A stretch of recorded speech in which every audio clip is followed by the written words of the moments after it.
War Eagle. Okay.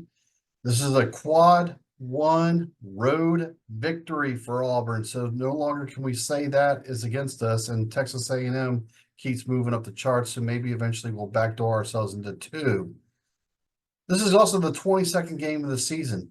I think this has been my favorite game so far this season. That's a subjective in the moment thought, but I'm really liking this game.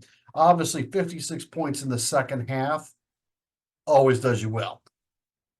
And oh my gosh, and Ole Miss is a good guy school, so let's give them props. That crowd, and when it's 10,000 people in that stadium, it's a bigger stadium and arena than Neville.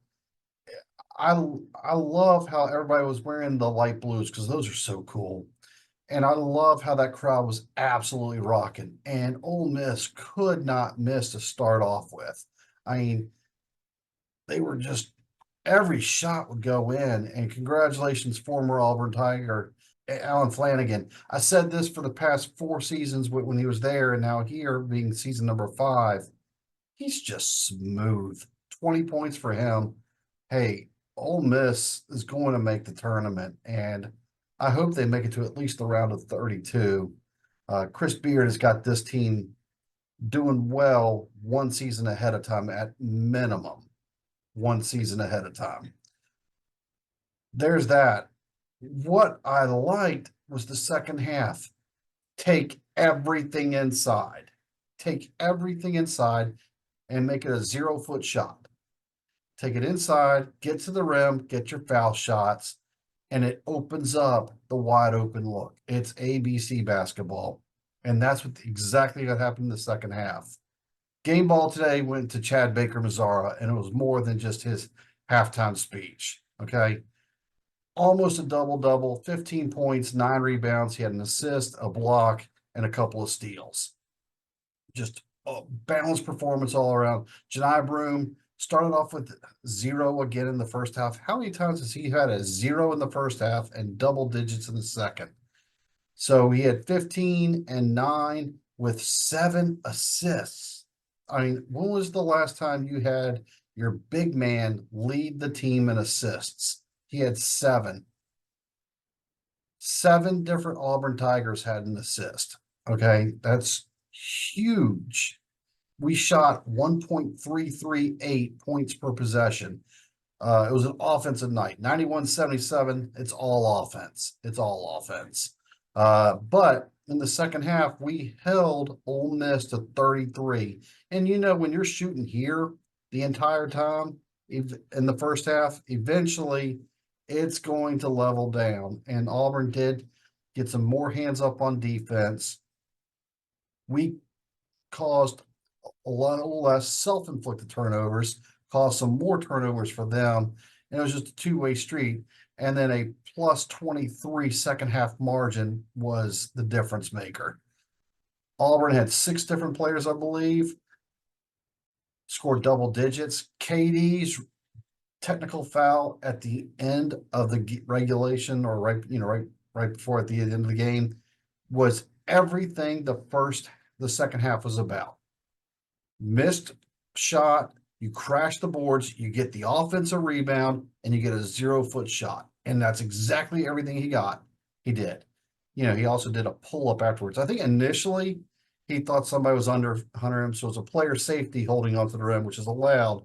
But then he did the up and down, and I think that's what got him the technical.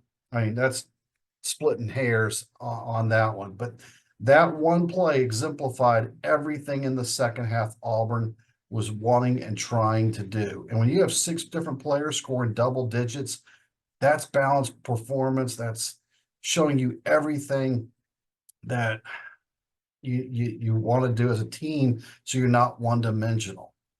All right, now let's try to keep our realistic hats on, yet look out the next 4 or 5 games.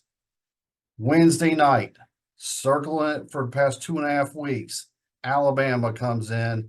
They're running a 3-game winning streak at minimum on Auburn, maybe even 4-game winning streak on Auburn.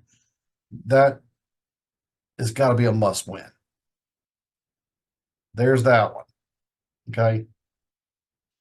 Sandwiched into two future home games with South Carolina, who's top 15, and Kentucky, who's top 10, is a road game at Florida.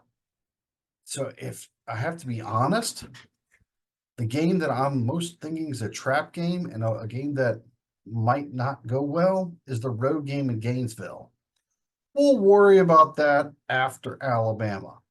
This one could have been a look ahead game because it's crap. We're on the road, we're at Ole Miss, but we got Alabama who we're really focused on. And that did not happen in the second half. Boom. Okay. Focus on Alabama. Then we'll worry about going and facing Al Golden, Bruce Pearl coaching tree recipient or disciple. And we'll worry about Florida then. And then you got two home games back to back against more quad one opponents. In fact, this was the beginning of quad one mania. Okay. Ole Miss road, quad one. Home, Alabama, quad one. Road, Florida, quad one. South Carolina, home, quad one. Kentucky, home, quad one. So that's at least 5 quad one games in a row coming up from Auburn's strength of schedule. Good stuff. There's my takeaways of the night.